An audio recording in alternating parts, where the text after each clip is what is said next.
Boa noite. Veja no Jornal da Câmara de hoje.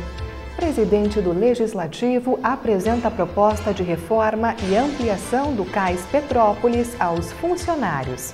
Por exemplo, se você vai olhar a parte que está os medicamentos, uma salinha muito pequena, inclusive a guria que atende lá, que cede lá, que atende e dá os medicamentos para as pessoas procurar, os remédios, ela diz, olha, isso aqui é impossível a gente trabalhar aqui dentro, e é verdade, a gente presenciou isso. Aprovado o projeto que acrescenta atribuições à Secretaria de Segurança Pública. Em especial na junta que julga os recursos das infrações. Grupo de vereadores propõe educação moral e cívica nas escolas municipais. Nós que somos brasileiros precisamos criar dentro do ambiente escolar um apreço maior pela nossa nação e pelas coisas próprias da nossa terra. Agora no canal da comunidade.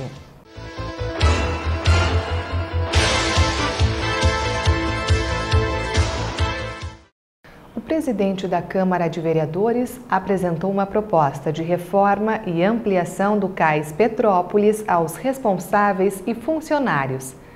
Veja na reportagem como foi a visita do parlamentar. Pedro Danelli constatou que há necessidade de melhoria no local, já que este é um dos postos mais importantes e estratégicos da cidade. Para o vereador, a modernização da unidade deve também impactar num melhor serviço prestado. Na época que foi construído, atendia toda a necessidade da comunidade da região Petrópolis, toda aquela região aqui atendia. Hoje, eles estão com dificuldade de atender as pessoas pelo espaço. Por exemplo, se você vai olhar a parte que está os medicamentos, uma salinha muito pequena, inclusive a guria que atende lá, que cede lá, que atende e dá os medicamentos para as pessoas procurar, os remédios, ela diz, olha, isso aqui é impossível a gente trabalhar aqui dentro, e é verdade, a gente presenciou isso. Na verdade, o caso da Petrópolis tem que fazer uma ampliação, só que essa ampliação depende daquele terreno que está no lado, que foi doado para o Cresci, na época. A Câmara de Vereadores entrou um projeto pela Câmara aqui que foi devolvido para o Executivo, só que o Cresci entrou na Justiça pedindo que se mantesse a primeira decisão. Então essa questão poderá demorar um tempo. Nem tanto a questão da reforma para atender a população no caso hoje, mas a grande dificuldade é que as pessoas que estão trabalhando lá dentro passam. Por exemplo, o esgoto está bastante problemático. Dia de chuva, quando chove muito, volta lá para dentro. Muitas vezes as pessoas não conseguem trabalhar. Indo ao encontro desta necessidade, no ano passado, Pedro Danelli destinou uma emenda impositiva de R$ 163 mil. O recurso é somado a outras emendas de colegas vereadores, chegando aos R$ 600 mil. Conforme o presidente, agora depende da administração completar o valor e executar a obra. Nós tínhamos em torno de 320 mil reais, 26 mil reais para destinar aquelas emendas impositivas. E 50% é para a saúde, 50% para outras obras. Nós destinamos 163 mil para o Cais da Petrópolis, porque a gente sabia que o Executivo tinha intenções de fazer essa ampliação esse ano. E com uma emenda mais de alguns colegas vereadores, então a Câmara reservou o destino das emendas positivas em torno de 600 mil reais para o Cais. Entendemos que é uma preocupação muito grande nós também, porque a gente agora não sabe se é melhor investir dinheiro só na reforma ou aguardar um tempo mais para fazer a ampliação, porque na verdade precisa de uma ampliação, de uma reforma junto com a ampliação. Daí sim, para atender toda a necessidade da comunidade. O plenário aprovou nesta semana o projeto que vai adequar uma lei municipal ao que determina o Código de Trânsito Brasileiro, especialmente acrescentando atribuições à Secretaria de Segurança Pública. Como o texto é do Poder Executivo, nós conversamos com o líder do governo na casa. Tivemos uma mudança na legislação federal e o município está seguindo uma orientação do CONTRAN para adequar sua legislação da Secretaria de Segurança Pública, em especial na junta que julga os recursos das infrações. Então é basicamente uma remodelação da legislação, adequando a determinação federal, para que nós possamos estar com um órgão que é responsável por fiscalizar, por executar a política de trânsito na cidade de Passo Fundo dentro da legislação federal. Então é uma adequação simples, modifica algumas atribuições, altera a forma como a Jari é constituída, moderniza essa legislação, que é uma legislação importante. Isso está acontecendo em Passo Fundo e também está acontecendo em várias cidades do Brasil. Nas últimas semanas, com a crise provocada pelo movimento grevista dos caminhoneiros, voltaram a surgir pedidos por uma intervenção militar, que daria a membros das Forças Armadas o poder para governar o país. O assunto foi abordado pelo vereador Saul Spinelli em sessão plenária. Ele acredita que a solução estará nas urnas em outubro. Parem de procurar no Exército a solução, que quem tem que dar é a sociedade civil organizada. Querem melhorar o Brasil, não votem em ladrão. Jabuti não sobe em árvore. Se subiu, alguém botou. Então é o seguinte, vamos querer o quê? Que os milicos vão resolver o quê? Em outubro nós temos que votar. Se votar em ladrão, é ladrão que vai ser senador, é ladrão que vai ser deputado, é ladrão que vai ser governador, seja de qual for partido, inclusive do meu, não interessa. Então, essa questão de intervenção militar, os milicos estão quebrados, gente. Quebraram, cortaram, todo mundo sabe, é só olhar para dentro do Exército. Cortaram comida, cortaram investimentos, tu entendeu? Vão fazer o quê? Gente, é nós, e quando eu digo é nós, é todos. A corrupção não é só na política. Corrupção está dentro da igreja, está dentro dos empresários, está dentro da natureza de um país que não pune. O processo de revisão do plano diretor já iniciou e isso vai possibilitar diversas modificações na infraestrutura da cidade. Neste primeiro semestre, a Prefeitura realizou 16 encontros e, com base no que foi apresentado pela população, está sendo elaborado um diagnóstico que inclui cada bairro, cada localidade do interior e também do município como um todo. Mas quem não participou e tem sugestões pode encaminhar o material para a Secretaria de Planejamento até o dia 15 de junho. Informações pelo telefone 3316-7220.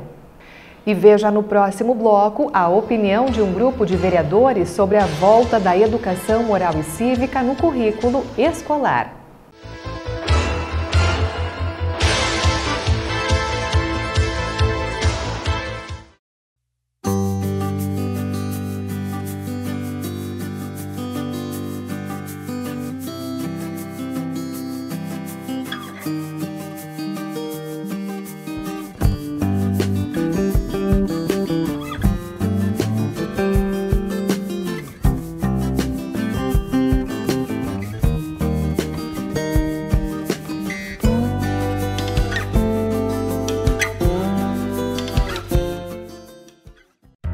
A Câmara de Vereadores está com você.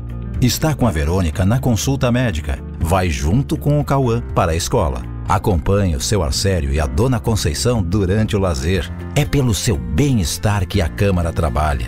E é com a sua presença que vamos fazer mais pela nossa cidade. Vem participar, vem transformar, vem acontecer. Câmara de Vereadores de Passo Fundo, transformando a vida de todos nós.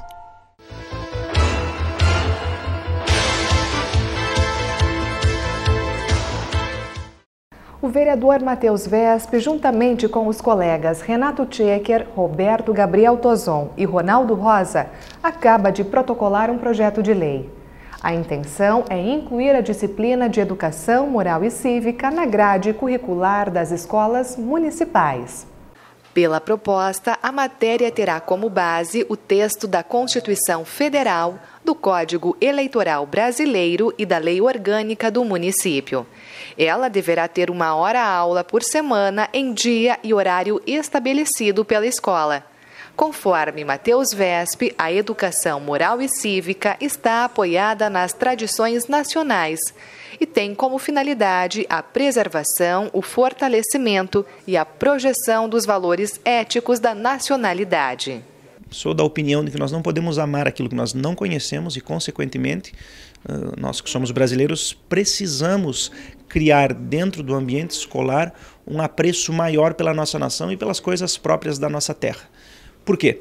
Afinal, como eu disse há poucos segundos, nós não conhecermos bem o Brasil, o que é o Brasil, aquilo que constitui a nossa nacionalidade, os valores e símbolos da nossa pátria, como iremos amar, defender, proteger e buscar construir um Brasil melhor. Fica até difícil construir um espírito cívico, um espírito cidadão em pessoas que não possuem conhecimento mínimo daquilo que forma a nacionalidade brasileira. E posso citar as coisas mais simples e óbvias, como, por exemplo, a dificuldade de jovens, crianças, adolescentes, de saberem até mesmo qual é o real sentido do 7 de setembro ou do 20 de setembro, ou quando que o Brasil se tornou independente, ou em qual ano, por exemplo, foi promulgada a nossa primeira Constituição, ou outorgada a primeira Constituição, ou quando, por exemplo, o nosso hino foi constituído, qual a diferença do hino da independência para o hino nacional. São valores básicos que nós, muitas vezes, em nosso tempo, fomos cultivando e que ao longo do tempo tais valores foram se perdendo, pelo menos para as novas gerações. E nós não iremos construir um país que pressupõe uma unidade política e um conjunto de valores morais e cívicos unitários e homogêneos se nós não ensinarmos aos jovens quais são esses valores. Então, por isso, o objetivo dessa disciplina é ensinando, é claro, a divulgar os valores da nossa Constituição, da Lei Orgânica do Município, do Código Eleitoral, alguns princípios básicos que todo cidadão brasileiro deve saber. É uma obrigação moral do brasileiro conhecer isso. O vereador Ronaldo Rosa também assinou o projeto e lembrou que teve a disciplina na escola. Para ele, moral e cívica se aprende quando é criança.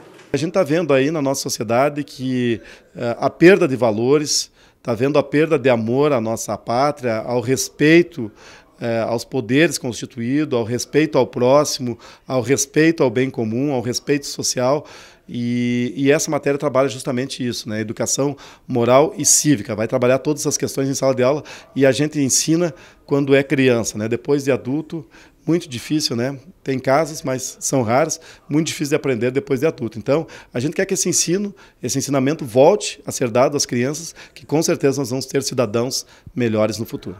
Roberto Gabriel Tozon também é coautor da matéria. O parlamentar acredita que é importante valorizar a pátria, os símbolos e as tradições. Conforme os anos foram passando, as décadas foram passando, isso foi se perdendo. Nós, brasileiros, não temos na nossa raiz o patriotismo que às vezes outros países têm, outras pessoas têm pelos seus países. Aqui no Rio Grande do Sul, a gente pode até fazer uma comparação do amor que a gente sente, nós gaúchos, pelo nosso estado, e das pessoas, dos outros cidadãos de outros estados, né? Que sentem pelos estados deles, a identificação com a bandeira, o orgulho gaúcho. Aqui no Rio Grande do Sul, poxa, não precisa ser Semana Farroupilha, não precisa ser nada disso, a gente vê o orgulho que o gaúcho sente em falar que é daqui, em falar que é gaúcho. Nos outros estados, raramente a gente vê esse tipo de enaltecimento, né? Todas essas questões. Agora, eu acho que em âmbito nacional, temos um país muito grande, enfim, mas é muito importante nós resgatarmos isso. Antigamente tinha a matéria nas escolas, né? A educação moral e cívica foi criada no final da década de 60 como disciplina obrigatória nas escolas de todas as etapas e modalidades do país pelo então presidente Arthur da Costa e Silva durante o regime militar. Com o passar dos anos, o ensino foi flexibilizado e em 1993, Itamar Franco a extinguiu por não considerá-la parte de um regime democrático. De qualquer forma, os proponentes do texto explicam que a ideia não é retroceder. E muitas pessoas criticam ou criticavam a existência de tal disciplina porque ela foi ensinada em um período que o Brasil vivia um estado de exceção ao Estado de Direito. Nós vivíamos regimes autoritários, né, de exceção à ordem legal constituída, e, de certa forma, tais disciplinas ficaram meio que com uma pecha negativa. Mas isso tão somente pode partir de uma pessoa que não tenha real conhecimento do que se tratava a disciplina de educação moral e cívica. Afinal, o civismo ele continua ao longo da história brasileira, independente de, porventura, estados de exceção à ordem jurídica que tenham ocorrido. Afinal, o Brasil, antes da exceção ao Estado de Direito, que podemos afirmar que existiu em alguns governos, por exemplo, de matiz militar, continuou existindo. O Brasil já existia e continuou existindo e não vai deixar de existir. Então, esses valores cívicos devem ser de conhecimento de todos a todo e qualquer momento, não apenas em determinados momentos da história. E se porventura algumas pessoas buscaram deslegitimar o passado autocrático e autoritário desses regimes por meio da exclusão dessas disciplinas do currículo escolar, procederam de uma forma totalmente equivocada, porque na verdade acabaram afastando muitas pessoas que talvez até pela existência de um regime autoritário já estavam afastadas da cidadania brasileira, acabaram afastando ainda mais por não possibilitar criar um apreço e um amor pelas coisas da nossa pátria, enfim, pelos valores cívicos que constituem a nação brasileira. Não acredito que seja retrocesso, acho que a gente tem que pegar as coisas boas das outras gerações e continuar aplicando, né, para que as nossas gerações futuras, até a própria minha geração que não teve nada disso, se orgulhe de onde nasceu e pense um pouco mais na população, nas pessoas, na sociedade que o cercam e não nesse mundo tão individualista que a gente vê por vezes, né? Claro que muitas pessoas talvez possam até ter preconceitos com relação ao projeto, mas eu garanto que não há nenhum problema, por exemplo, de viés autocrático ou político-partidário por detrás desse projeto, e para isso basta tão somente olhar e ler a íntegra do projeto para perceber que o objetivo é tão somente de melhorar e civilizar as nossas crianças, porque a escola também é um ambiente de formação, ou pelo menos de aprimoramento da cidadania. E no programa Política em Ação de hoje, você vai conhecer mais da Agenda 2020. Um movimento para transformar o Rio Grande do Sul em um estado melhor. O convidado de Cláudia Tainá é o coordenador do grupo temático da educação, Eduardo Capelari. A partir do final dos anos 90 se constituiu, na verdade, um movimento Agenda 2020, em que, através desse movimento, se estabeleceu um conjunto de indicadores, objetivos e indicadores de desenvolvimento do estado, não somente do ponto de vista econômico, mas também do ponto de vista social. Então, indicadores de educação, de saneamento, de saúde, desenvolvimento econômico também, né? E num primeiro momento era um conjunto de indicadores estaduais e a partir de um segundo momento, a partir dos anos 2000, passaram a monitorar também indicadores dos principais municípios do Rio Grande do Sul e hoje de todos os municípios. Essa organização, acho que é importante comentar, ela é financiada, organizada, articulada por um conjunto de empresários, empresas e federações empresariais. Então participa, por exemplo, do Conselho de Administração da Agenda 2020, a Federasul, a Fiergs, a Fecomércio, empresas como o Banrisul, tem representante do governo do estado e tem representante de um conjunto de empresas aqui do Rio Grande do Sul. E estas foram as informações do Jornal da Câmara de hoje. Uma boa noite e até amanhã.